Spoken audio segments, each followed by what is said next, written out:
নমস্কার বন্ধুরা, আমার চ্যানেল স্টিচ অ্যান্ড কুকবার সময়তে আপনাদের সকলকে জানাই স্বাগত। চলে এসেছে আজকে নতুন আরও একটা ভিডিও নিয়ে। আজকের ভিডিওটা কিন্তু খুবই গুরুত্বপূর্ণ হতে চলেছে, তো অবশ্যই করে কিন্তু পুরো ভিডিওটা প্রথম থেকে শেষ পর্যন্ত দেখতে থাকুন। তো আজকে আমি আপনাদেরকে সূত্রের সাহায্যে যে কোনো সাইজের জন্য এয়ার হোস্টেস ব্রাকাট ব্লাউজ খুব সহজে কাটিং করে দেখিয়ে দেবো। এই সূত্র ধরে কিন্তু আপনারা যে কোনো সাইজের জন্য কিন্তু ব্রাকাট ব্লাউজ খুব সহজে কাটিং করে নিতে পারবেন, সেটা 32 হোক, 34 কি 36, যে কোনো সাইজ, মানে যে কোনো সাইজ।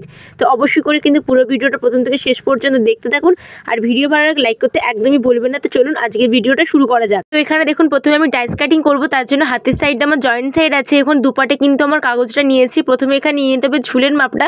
তো ঝুল ছিল 14 ইঞ্চি, তার সঙ্গে 1 ইঞ্চি প্লাস দিয়ে টোটাল নিয়েছি 15 ইঞ্চি। আপনাদের যা ঝুল হবে তার সঙ্গে কিন্তু 1 ইঞ্চি প্লাস করে নেবেন। এরপর এখানে বোটনেক যেহেতু হচ্ছে, তার জন্য পুট এখানে আমি ভেঙে নিয়েছি। তো পুট ছিল 14, তাকে এখানে হাফ করলে হয় 7 ইঞ্চি। তো 7 ইঞ্চি নিয়েছি। তারপরে এখানে মোহরাও নিয়েছি 7 ইঞ্চি। এরপর এই দুটো দাগকে স্ট্রেট করে কিন্তু মিলিয়ে দেবো। মিলিয়ে দিলে যেখানে দাগটা বেরোবে এটাই হচ্ছে আমাদের ছাতির লাইন। তো ছাতির এখানে সূত্রটা কিন্তু একটাই, যা ছাতি থাকবে তাকে কিন্তু 4 দিয়ে ভাগ করে নিতে হবে। তো এখানে আমার ছাতি ছিল 36, তাকে 4 দিয়ে ভাগ করলে হয় 9। তারপরে 1.5 ইঞ্চি এক্সট্রা নিয়েছি। কোমরও সেম, কোমর ছিল 32, তাকে 4 দিয়ে ভাগ করলে হয় 8 ইঞ্চি। তারপর 1 ইঞ্চি নিয়েছি পেছন পাটে টেকিনের জন্য। তারপর 1.5 ইঞ্চি এক্সট্রা নিয়েছি, যেমন আমরা ওপরে নিয়েছি। এরপর পেছন বগল মোহরার জন্য কোণ থেকে 1 ইঞ্চি ওপরে একটা দাগ দিয়ে রাউন্ড শেপ করে নিয়েছি। এটা হচ্ছে আমাদের পেছনের বগল মোহরা। এবার এখানে আমরা গলার চাওড়ার জন্য নিয়েছি 3.5 ইঞ্চি, যেহেতু এটা বোটনেক হচ্ছে। আর এখানে গলার লেন্থ নিয়েছি আমি টোটাল 6.5 ইঞ্চি, সেটা রেডি হওয়ার পর হয়ে যাবে 6 ইঞ্চি একদম। তারপরে এখানে দেখুন পুরো দাগকে মিলিয়ে দিয়েছি, মিলিয়ে গোল রাউন্ড করে নিয়েছি। সামনের গলার শেপটা আমার হয়ে গেল। এরপর যেহেতু এখানে আমি সামান্য মতো একটুখানি কিন্তু ডাউন করেছি, তাই 2 সুতের মতো ডাউন করেছিলাম, করে পোর্টল্যান্ডের সঙ্গে মিলিয়ে দিয়েছি। এরপর সামনের বগল মোহরার জন্য দেখুন কোণ থেকে ভেতরের দিকে 1.25 ইঞ্চি ভেতরে একটা দাগ দিয়েছি, এবং এটাকে পোর্টল্যান্ডের সঙ্গে মিলিয়ে কোণ থেকে আবার 1 ইঞ্চি উপরে দাগ দিয়ে রাউন্ড শেপ করে নিচ্ছি। এটা হচ্ছে আমাদের সামনের পাটের বগল মোহরা। এরপর দেখুন নিচের দিকে আমাদের বেল্টের পার্টের জন্য মাপ নিতে হবে। তো বেল্টের জন্য আমি নেব 3 ইঞ্চি 3 ইঞ্চি করে। তো দু সাইডে 3 ইঞ্চি নেওয়ার পর দুটো দাগে স্ট্রেট করে দেখুন মিলিয়ে দিচ্ছি। এরপর এখানে আমাদের বেল্টের একটা শেপ দিতে হবে, তার জন্য জয়েন্ট সাইডে হাতের জোড়া দিকটাতেই এখানে দেখুন 1/2 ইঞ্চি ওপরে একটা দাগ দিয়ে এটাকে বেল্টের শেপটা দিয়ে দিলাম। এরপর যেহেতু এটা 36 হাতের জন্য হচ্ছে, তার জন্য এখানে দেখুন খাপের মাপটা আমি নিয়েছি 6.5 ইঞ্চি। যেহেতু একটু ভারী ছাতি ছিল, তার জন্য আপনাদের যদি বেশি ভারী ছাতি না হয় তাহলে কিন্তু 6 ইঞ্চিও নিতে পারেন।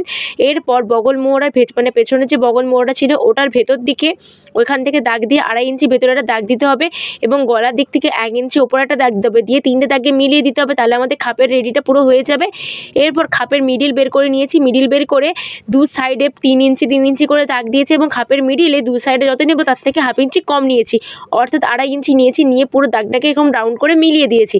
দেওয়ার পর আমার পুরো ড্রয়িংটা কমপ্লিট। এবার দেখুন কেটে নিয়েছি। কেটে নিলে আমাদের পেছনের পার্ট একটা এবং সামনের পার্ট একটা কিন্তু বেরিয়ে গেল। এবার এই অংশগুলোকে পুরো কেটে আমি আলাদা করে নেব। এবার এই পার্টগুলো দেখুন আলাদা করে নিয়েছি। আর এটা হচ্ছে সামনের এস পার্টটা। এখানে কিন্তু তালপাটের যে অংশটা ছিল সেটাও কিন্তু কেটে বাদ দিয়ে দিয়েছি।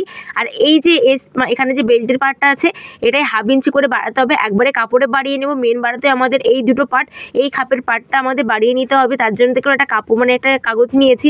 কাগজ নেওয়ার পর এই পার্টটাকে কি করব, সোজা করে একদম বসাবো না, তাহলে একটু মানে খাপটা কিন্তু আমাদের ভালো হবে না।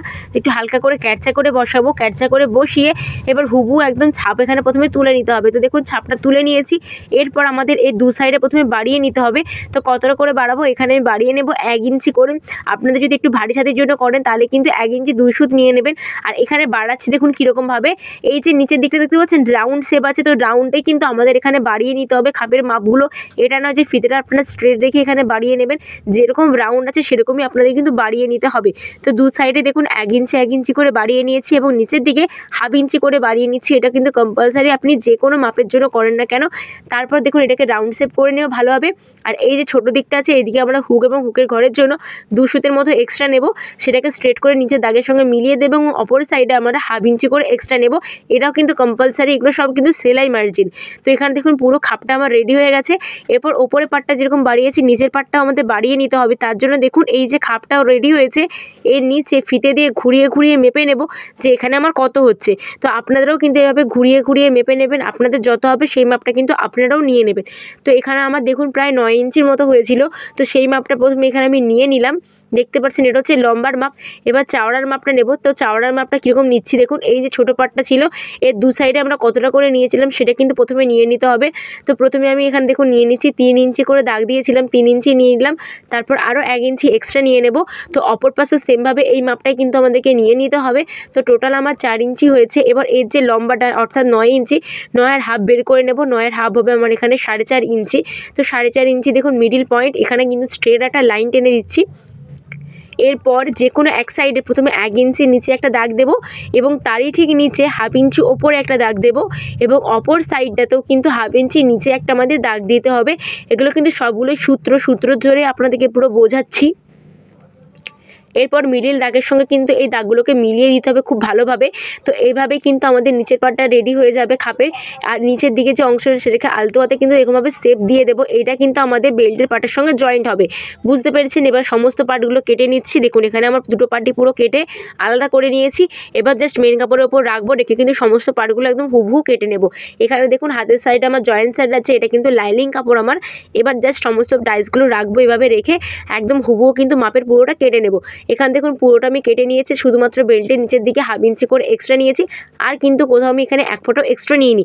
এইভাবে কিন্তু পুরোটা কেটে নিতে হবে। আর এখানে হাতাটাও কাটিং করে নিয়েছি। হাতা কাটিং আমি অনেকবার দেখিয়েছি অন্যান্য ভিডিওতে, তাই এখানে আর দেখাচ্ছি না।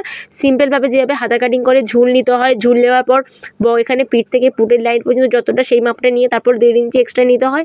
আর নিচে মোহরার মাপটা নেবার পর তারপর আরও 1.5 ইঞ্চি এক্সট্রা দিয়ে পুরো স্ট্রেট করে মিলিয়ে হাতা কাটিং করে নেব। আর এখানে দেখুন পেছন পাটটাও আমি কাটিং করে নিচ্ছি। তার জন্য দেখুন সামনের গলার চওড়া যত নিয়েছিলাম পেছনের গলার চওড়া কিন্তু সেম নেব, অর্থাৎ 3.5 ইঞ্চি। আর এখানে আমার গলার চওড়াটা মানে লম্বাটা রাখবো 2.5 ইঞ্চি। সেটা রেডি হওয়ার পর কিন্তু 2 ইঞ্চি হয়ে যাবে, যেহেতু এটা বোট নেক হচ্ছে তার জন্য।